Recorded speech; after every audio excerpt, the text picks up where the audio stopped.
Salut à tous et bienvenue. Si le métier d'hôtesse de l'air ou de steward vous fait rêver, alors vous êtes vraiment au bon endroit.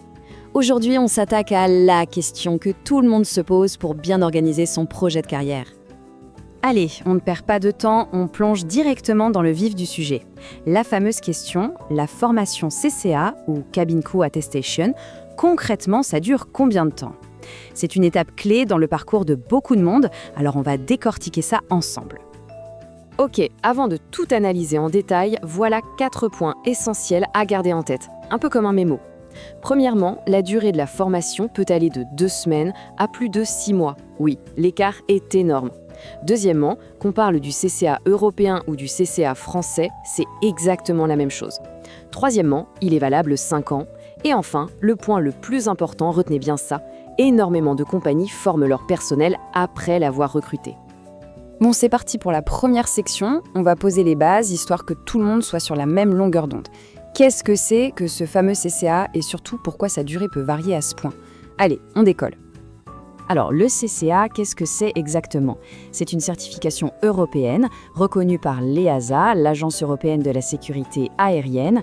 Ce n'est donc pas un simple diplôme français, attention. Il prouve que vous maîtrisez les fondamentaux de la sécurité, des urgences et des premiers secours. Et son gros avantage, c'est qu'il est valable dans toute l'Union européenne. Et on en vient à la durée. Accrochez-vous bien, ça peut aller de 2 petites semaines hyper intensives à plus de 6 mois. C'est cet écart de fou qui crée souvent de la confusion. Et la raison de ce grand écart, eh bien ça dépend totalement de l'organisme de formation que vous allez choisir. Et pour bien comprendre cet écart de durée, il faut savoir que la formation est toujours coupée en 2 grandes parties. On va maintenant analyser la partie théorique et la partie pratique. Ce tableau résume tout parfaitement. On a d'abord la partie théorique avec un minimum de 105 heures. Là, on va parler réglementation, sécurité, premiers secours. C'est la partie, disons, salle de classe. Et ensuite, on passe à la pratique. Entre 35 et 42 heures de pur concret, apprendre à éteindre un feu, la survie en mer, les évacuations d'urgence sur les toboggans. Franchement, c'est là que tout prend son sens. Et c'est là qu'on comprend tout. Les écoles françaises agréées par la DGAC ont tendance à étaler ce programme sur plusieurs mois. À l'inverse, beaucoup d'écoles européennes, même celles qui sont en France, proposent des formats très intensifs, où vous bouclez le tout en 2 à 4 semaines. Le diplôme à la fin est exactement le même, mais le rythme, lui, n'a absolument rien à voir.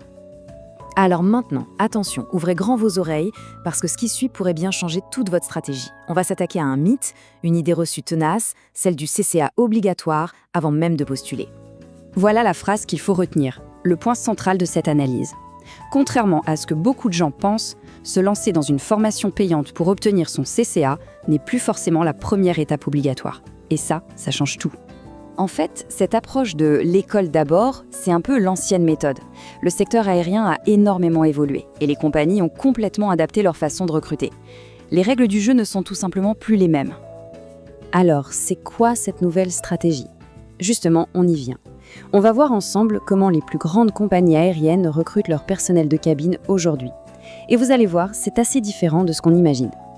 Et la preuve, elle est là sous vos yeux. Des compagnies majeures et pas des moindres, Air France, Transavia, EasyJet, Ryanair, toutes ces compagnies et bien d'autres vous recrutent sur la base de votre profil et de votre niveau d'anglais. Et ensuite, ce sont elles qui vous forment en interne pour vous faire passer le CCA. Pourquoi ? Parce qu'elles préfèrent vous former à leurs propres standards. Petite précision, mais elle est de taille. Si votre rêve, c'est de voler pour des compagnies du Golfe comme Emirates ou Qatar Airways, alors là, le CCA européen ne vous sert à rien. Oubliez-le. Elles ont leur propre centre de formation et leurs propres qualifications qui sont totalement indépendantes. Bon, avec toutes ces infos, on fait quoi concrètement ? Quelle est la meilleure stratégie adoptée ? Eh bien, on va définir ensemble un plan de vol, un plan d'action en 3 étapes simples pour optimiser votre parcours et mettre toutes les chances de votre côté. Voici le